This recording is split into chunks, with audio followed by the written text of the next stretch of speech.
ये शादी नहीं हो सकती है। और क्यों नहीं हो सकती? तुम होते कौन हो इस शादी को रोकने वाले? मैं अनीशा से प्यार करता हूँ, उससे ही शादी करूंगा। मेरे होते हुए कोई अनीशा के गले में मंगलसूत्र नहीं डाल सकता। इंद्र वंश को धक्का देते हुए कहता है, यहाँ तमाशा मत करो, मेरी बेटी की शादी शांति से होने दो। जब तुम्हें कहा था तो तुम्हें शादी नहीं करनी थी, तो अब क्यों आए हो? निकल जाओ यहाँ से। वंश दौड़ता हुआ मंडप पर चढ़ जाता है और दूल्हे का सहरा उठाकर कहता है, मैं यहाँ से अनीशा को लेकर ही जाऊंगा। सब हंसने लगते हैं क्योंकि दूल्हे के सहरे के अंदर अनीशा की भाभी थी। अब चलते हैं 6 महीने पहले। वंश अपने कुछ दोस्तों के साथ खड़ा बातें कर रहा था।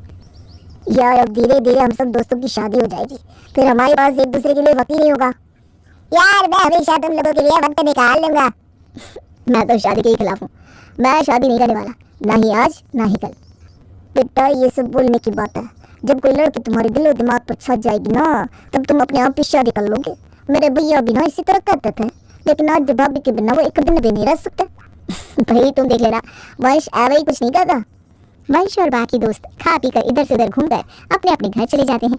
इसी तरह दिन बीतने लगते हैं। एक रोज नाश्ते के वक्त अमरजीत कहता है, तो याद है ना तुम्हें मेरा एक दोस्त इंदर था, जो कि एक वक्त मेरे ऑफिस में काम किया करता था? हाँ याद है जी, उन्हें मैं कैसे भूल सकती हूँ। कितनी बार तो मैंने उन्हें अपने हाथ का खाना बनाकर खिलाया है। उसका ट्रांसफर कहीं और हो गया था ना, लेकिन अब फिर वापस वो इसी शहर में आकर सेटल हो गया। कल उसी का कॉल आया था। अरे फिर तो उन्हें घर बुला लीजिए ना। हाँ वो तो बुलाना ही है। कल उसने मुझे याद दिलाया कि हमारी बात हुई थी, अनीशा और वंश जब बड़े हो जाएंगे तो उन दोनों की शादी करवा देंगे हम। इसी सिलसिले में वो हमसे मिलना भी चाह रहा था। अरे तब तो अच्छी बात है, वंश की शादी हम बड़े ही धूमधाम से करेंगे। क्या वंश? वंश वहां से उठकर चला जाता है। लगता है आपका बेटा शर्मा गया।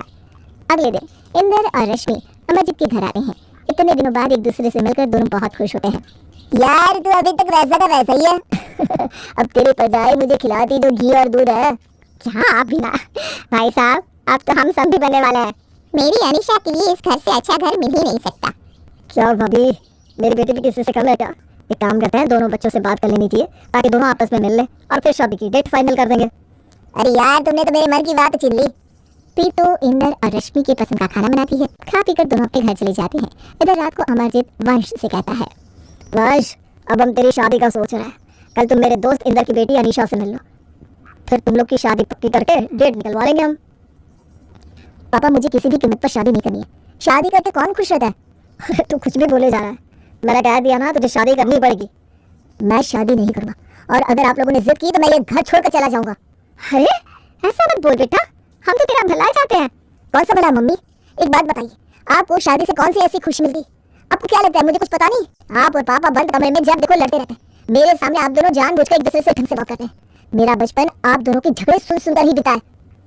देख लिया ना, इसीलिए मैं कहती थी कि बेटे के सामने मत लड़ा करो, लेकिन सुनना कहाँ है आपको? आपको तो दिन भर मुझसे लड़ना ही जाता है। ओह अच्छा, मैं ही लड़ाई करता हूँ, तुम तो दूध की धुली हो ना। देख लो अभी भी कैसे लड़ रहे हो आप दोनों, और मेरी शादी करवाने के पीछे पड़े, ताकि मैं भी ऐसे ही अपनी पत्नी से लड़ता रहूं। दिखावे के लिए मुझे शादी नहीं करनी। वंश अपने कमरे में चला जाता है। प्रीतो थोड़ी देर बाद बहुत सोच विचार करने के बाद रश्मि से बात करती है और खाने की थाली लेकर वंश के कमरे में जाती है। बेटा ठीक है, तुझे शादी नहीं करनी तो मत कर, कम से कम खाने पर तो गुस्सा मत दिखा, खाना खा ले बेटा। प्रीतो अपने हाथों से एक एक और वंश को खिलाने लगती है। बेटा तुझे शादी से दिक्कत है ना, ऐसे ही किसी के साथ रहने से तो दिक्कत नहीं होगी। मम्मी आप कहना क्या चाह रही हो? अरे वही जो बिना शादी के साथ रहने को क्या कहते हैं वो? Live in. हाँ वही तू ना अनीशा के साथ लिव इन में रहकर देख 6 महीने। अगर तुझे वो पसंद आ जाएगी तो ठीक है, वरना हम उससे मना कर देंगे। कच्ची शादी करते हैं हम। ठीक है ये चलेगा मुझे। वंश मन ही मन सोचता है, 6 महीने साथ रहकर ना कर दूंगा, मेरा क्या जाएगा। अब ये लोग इतना फोर्स कर रहे हैं तो ठीक है, सभी खुश हो जाते हैं। अगले दिन अनीशा और वंश एक दूसरे से मिलते हैं और अनीशा कहती है, वैसे मैं लिव इन में भरोसा नहीं करती हूँ। अरे शादी एक दिखावा है, शादी करने से पहले किसी को जान लेना सही है। चलिए ठीक है, वो तो वक्त बताएगा।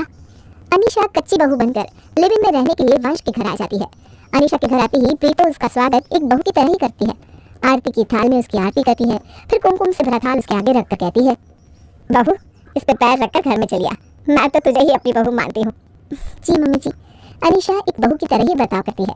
अगले दिन सुबह सुबह अनीशा बहू की तरह जल्दी उठ जाती है, साड़ी पहनकर तैयार हो जाती है और प्रीतो के पैर छूकर कहती है, मम्मी जी नाश्ते में क्या बना लूं? अरे बेटा तू कल ही तो आई है, अभी 1-2 दिन रुक जा, मैं बना लूंगी। नहीं मम्मी जी, मैं हूँ ना, अभी तो मैं ही बनाऊंगी। ठीक है, फिर वंश को इडली और नारियल की चटनी बहुत पसंद है, नाश्ते में वही बना ले और दोपहर में डोसा बना लेना। जी मम्मी जी। अनीशा रसोई में जाकर नाश्ता बनाने में लग जाती है। इधर वंश जैसे ही उठता है देखता है कि बेड के बगल में चाय रखी है।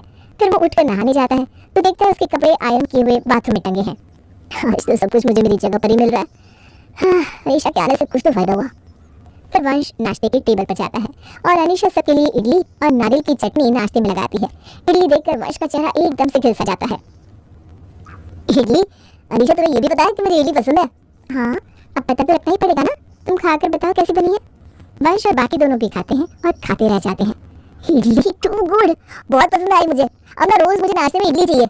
बाबू, तूने तो मुझसे भी अच्छी इडलियां बनाई है। हर सास बस यही चाहती है कि उसकी बहू उससे तेज निकले। नाश्ता करके वंश और अमरजीत अपनी दुकान चले जाते हैं और अनीशा यहाँ अपने कमरे को ठीक करने लगती है। उसी वक्त रश्मि का कॉल आता है और वो लेती है। कैसा रहा सब कुछ बेटा? आज तेरा पहला दिन था। मम्मी सब कुछ सही है। अब मुझे कुछ भी करके ना सबका दिल जीतना है, जो मैं करके रहूंगी। इसी तरह एक हफ्ता बीत जाता है। अनीशा एक बहू होने का अपना हर फर्ज अच्छे से निभाती है। एक दिन जब हॉल में बैठे अनीशा और वंश बातें कर रहे थे तब कमरे से प्रीतो और अमरजीत के लड़ने की आवाज़ आने लगती है। वंश चिड़चिड़ाकर कहता है, फिर से शुरू हो गए दोनों, पूरा दिन लड़ते झगड़ते रहते। क्या तुम चाहती हो कि हम भी वैसा ही करें? शादी के बाद ना बस झगड़े ही होते हैं। ऐसा नहीं है, तुम रुको। अनीशा तुरंत कमरे में जाती है और कहती है, पापा जी ये आपका न्यूज़पेपर मम्मी जी ने नहीं बाहर रखा था। आप जब दुकान जा रहे थे ना तो वंश ने यहाँ रख दिया था। मम्मी जी इसमें पापा जी की भी गलती नहीं है, क्योंकि उन्हें लगा होगा कि आपने पेपर रखा है, क्योंकि वंश आपके कमरे में बहुत कम आते हैं ना। हाँ बहुत ठीक कहा तूने। प्रीतो जी मुझे आपसे पूछे बिना तो कुछ कहना नहीं चाहिए था। अरे कोई नहीं जी। और दोनों का झगड़ा शांत हो जाता है। अनीशा बाहर आकर वंश से कहती है, दो लोग जहाँ होते हैं ना वहाँ झगड़ा होना लाजमी होता है, लेकिन कभी कभी कोई तीसरा अगर उनके बीच में आ जाए तो वो झगड़े वहीं खत्म हो जाते हैं। तुम्हें ऐसा लग रहा है ना कि ये दोनों शांत हो गए? देखना थोड़ी देर बाद दोनों फिर से शुरू हो जाएंगे। वंश और अनीशा अपने कमरे में चले जाते हैं। थोड़ी देर बाद फिर से झगड़े की आवाज़ आने लगती है। देख लो मैडम, तुम्हें लग रहा था कि मैं ऐसा ही बोल रहा हूँ। तुम टेंशन मत लो, बस कुछ दिन में दोनों समझ जाएंगी। अनीशा मन ही मन सोचती है, मुझे अब कुछ ऐसा करना होगा जिससे दोनों के बीच में प्यार वापस जग जाए। तभी इंस्टाग्राम चलाते चलाते एक ऐड आता है जिसमें लक्षद्वीप घूमने का एक हफ्ते का सिर्फ 20,000 का ही खर्चा लग रहा था।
ये तो बहुत रिजनेबल है, इतने कम में खाना पीना रहना, वो भी दो लोगों का। क्यों चलना है क्या? अभी नहीं, जब मेरा ससुराल पक्का हो जाएगा तब चलूंगी। कच्चे ससुराल में जाकर मजा नहीं आएगा। अच्छा मैडम जी, मैं सोच रही थी पापा जी और मम्मी जी की शादी की सालगिरह पर उन्हें घूमने भेज दी। वंश हंसने लगता है। अगले दिन अनीशा लक्षद्वीप की टिकट कटवा कर प्रीतो और अमरजीत के हाथ में देकर कहती है, आप लोग घूमते रहिए, कुछ वक्त खुद के लिए भी निकालना चाहिए। अरे नहीं नहीं बहू, मुझे नहीं जाना। अरे शादी के 25 साल होने के बावजूद भी आज तक मुझे इन्होंने क्या दिया? कैसी सालगिरह? तुमने तो मुझे हीरो का हार दे दिया ना। अमरजीत दुकान के लिए निकल जाता है और प्रीतो अपने कमरे में। अब क्या करूं? कैसे दोनों के बीच का मनमुटाव दूर करूं? क्या करूं ऐसा कि दोनों एक दूसरे के साथ जाने को राजी हो जाए? अनीशा दोपहर को अमरजीत के नाम से गुलाब की एक बुक्के के साथ कार्ड भिजवाती है। दोपहर के समय जब दोनों सास बहू खाना खा रही थी तब बुक्के आता है। ये देखकर प्रीतो बहुत खुश होती है। आज तेरे पापा जी को क्या हो गया? मेरे लिए गुलदस्ता भेजा है। मम्मी जी देखी तो, इसमें तो कार्ड भी है। हाँ कार्ड तो है, रुक पढ़ती हूँ क्या लिखा है। कार्ड पढ़कर प्रीतो हंसने लगती है तब अनीशा कहती है, मम्मी जी बताइए तो क्या लिखा है इसमें? कुछ नहीं है भाई। प्रीतो कार्ड को अपने सीने से लगाकर कमरे में चली जाती है और बार बार उसे पढ़ती जाती है। आज तक मुझे सामने से अपने प्यार का इजहार नहीं किया, कम से कम बेटे बहू को देखकर ही कार्ड के जरिए ही सही मुझसे इजहार तो किया। ये कार्ड मैं हमेशा अपने पास रखूंगी। प्रीतो अमरजीत को फोन करती है। ए जी, आप कितने बजे तक आओगे? अमरजीत मन ही मन कहता है, आज क्या हो गया इसे? हमेशा तो मुझसे लड़ती रहती है। बताइए ना कब आओगे जी? बस थोड़ी देर में आता हूँ। इधर प्रीतो अनीशा को रात का खाना बनाने के लिए मना कर देती है। शाम होते ही प्रीतो खुद रसोई में लग जाती है। मम्मी जी क्या बना रहे हो आज आप? छोले कुलचे, तेरे पापा जी को बहुत पसंद है। मुझे भी मम्मी जी बहुत अच्छे लगते हैं कुलचे। रात को जब वंश और अमरजीत घर आते हैं, आते ही प्रीतो दोनों को गर्मा गर्म चाय देती है। आप दोनों हाथ मुंह धो लो, फिर मैं खाना लगाती हूँ। वंश आज तेरी माँ को हो क्या गया? 25 साल में कभी उसने मुझसे ऐसा नहीं कहा। अब मुझे क्या पता पापा, मैं खुद ही पहली बार देख रहा हूँ मम्मी को इस तरह। अमरजीत और वंश फ्रेश होकर खाने के टेबल पर आते हैं। प्रीतो खाना लगाती है। छोले कुलचे देखकर अमरजीत के हाव भाव बदल जाते हैं और वो खाने पर टूट पड़ता है। अच्छा तो मुझे इसलिए घर जल्दी बुलाया जा रहा था। वैसे ना बड़े बहुत अच्छे। हाँ मम्मी जी शाम से जो लगी है। रात में अमरजीत और प्रीतो एक दूसरे से बहुत देर तक बातें करते हैं। क्या कहते हो, चला जाए क्या घूमने? बहू ने टिकट जो कटवाए। हाँ जी, हम लोग कभी अकेले घूमने भी नहीं गए, चलते हैं ना। रात में प्रीतो और अमरजीत मिलकर पैकिंग करते हैं। अगले सुबह 5 बजे उठकर दोनों निकल जाते हैं और टेबल पर अनीशा के लिए एक चिट्ठी छोड़ जाते हैं। अनीशा जब उठती है तो चिट्ठी दिखती है जिसमें लिखा था, थैंक यू बहू, तुमने हमें साथ जाने के लिए समझाया। हम दोनों जा रहे हैं, खुद का और वंश का ख्याल रखना। अनीशा खुशी से चिट्ठी को आसमान में फेंक कर कहती है, मेरी तरकीब काम कर गई। अब जब तक पापा जी मम्मी जी नहीं है, मैं इस घर के नक्शे को बदल देती हूँ। अनीशा वंश के पास जाकर उसे सब कुछ बता देती है। वंश तुम मुझे इंटीरियर वाला ला दो, मैं हफ्ते भर में कुछ काम करवा कर पुराने घर को नए तरीके से बनवा दूंगी। ओके जैसा तुम कहो। अनीशा घर में इंटीरियर का काम लगा देती है और उधर एक हफ्ते की जगह अमरजीत अपने ट्रिप को बढ़ाकर 15 दिन का कर देता है। दिन बीतने लगते हैं। वंश और अनीशा भी एक दूसरे के साथ ज्यादा से ज्यादा वक्त बिताने लगते हैं और एक दूसरे के करीब आ जाते हैं। एक दिन वंश और अनीशा जब मूवी देखकर निकल रहे थे तब वंश अनीशा से कहता है, अनीशा मुझे तो लगता ही नहीं कि मैं तुमसे अभी कुछ दिन पहले ही मिला हूँ। मुझे ऐसा लगता है कि अपनी बहुत पुरानी जान पहचान है। I love you Anisha. वंश अनीशा को हाँ कर लेता है। I love you to. 15 दिन बाद जब अमरजीत और प्रीतो घर लौटते हैं तो अपने घर को देखकर वो देखते रह जाते हैं। ये तो लग ही नहीं रहा कि हमारा घर है। अरे बहुत अच्छा लग रहा है, बिल्कुल नया जैसा। जब से तुम इस घर में आई हो ना, तब से सब अच्छा ही अच्छा हो रहा है, क्योंकि अब इस कच्चे रिश्ते को पक्का कर देने का वक्त आ गया है। हाँ लेकिन तुम्हारे बेटे को तो 6 महीने का वक्त चाहिए ना। कोई बात नहीं मम्मी जी, मैं 6 महीने तक रुक सकती हूँ। देखते ही देखते 6 महीने बीत जाते हैं। रश्मि और इंदर अमरजीत के घर आते हैं। क्या हुआ दोस्त, अब समझी बन सकते हैं ना हम? अरे भाई मैं तो कब से तैयार बैठा हूँ। ठीक है फिर अभी पंडित जी को बुलवाकर शादी की डेट निकलवा लेते हैं और इस कच्चे ससुराल को पक्का कर देते हैं। तभी वंश वहाँ आता है। बेटा जी आप अपनी पसंद की शेरवानी खरीद लेना, वो ससुराल की तरफ से होता है, पेमेंट हम कर देंगे। क्या मुझे कोई शादी वादी नहीं करनी, मैं तो लिव इन में ही खुश हूँ। अरे लेकिन कब तक हम अपनी बेटी को इस तरह लिव इन के भरोसे छोड़ सकते हैं? मेरी बेटी के लिए एक से एक रिश्ते आ रहे हैं। ठीक है तो आप इसकी शादी किसी और से कर दीजिए। जो भी हो मैं शादी के सख्त खिलाफ हूँ, मुझे इन झंझटों में नहीं बनना। दोनों में बहस हो जाती है और इंदर अनीशा को लेकर अपने घर चला जाता है। इधर अमरजीत और प्रीतो वंश को बहुत समझाते हैं। अनीशा जैसी लड़की मिलने से रही बेटा, उसके आने से घर में रोशनी आ गई थी। बेटा इंदर उसके लिए लड़का देख रहा है, महीने भर के अंदर अनीशा की शादी किसी और से हो जाएगी। अरे होने दीजिए पापा, मुझे कोई मतलब नहीं है। 1 महीने के बाद अनीशा की शादी किसी से फिक्स हो जाती है। अमरजीत और प्रीतो भी अनीशा की शादी में जाते हैं। फेरे शुरू होते हैं। तभी अचानक वंश मंडप पर आ जाता है और जोर से चिल्लाकर कहता है, ये शादी नहीं हो सकती। क्यों क्यों नहीं हो सकती? तुम होते कौन हो इस शादी को रोकने वाले? मैं अनीशा से प्यार करता हूँ, उससे ही शादी करूंगा और मेरे होते कोई और अनीशा के गले में मंगलसूत्र नहीं डाल सकता। इंदर वंश को धक्का देते हुए कहता है, यहाँ तमाशा मत करो, मेरी बेटी की शादी शांति से होने दो। जब तुम्हें कहा था तो तुम्हें शादी नहीं करनी थी, तो अब क्यों आए हो? निकल जाओ यहाँ से। वंश दौड़ता हुआ मंडप पर चढ़ जाता है और दुल्ही का सहरा उठाकर कहता है, मैं यहाँ से अनीशा को लेकर ही जाऊंगा। सब हंसने लगते हैं क्योंकि दुल्ही के सहरे के अंदर अनीशा की भाभी थी। मुझे पता था कि तुझे ऐसे अकल नहीं आएगी, इसलिए हमें ये सब ड्रामे करने पड़े। चल जाकर मंडप में बैठ जा। थैंक यू पापा। अगर आज अनीशा किसी और की हो जाती तो मैं खुद को कभी माफ नहीं कर पाता। मैं शारानी शक्ति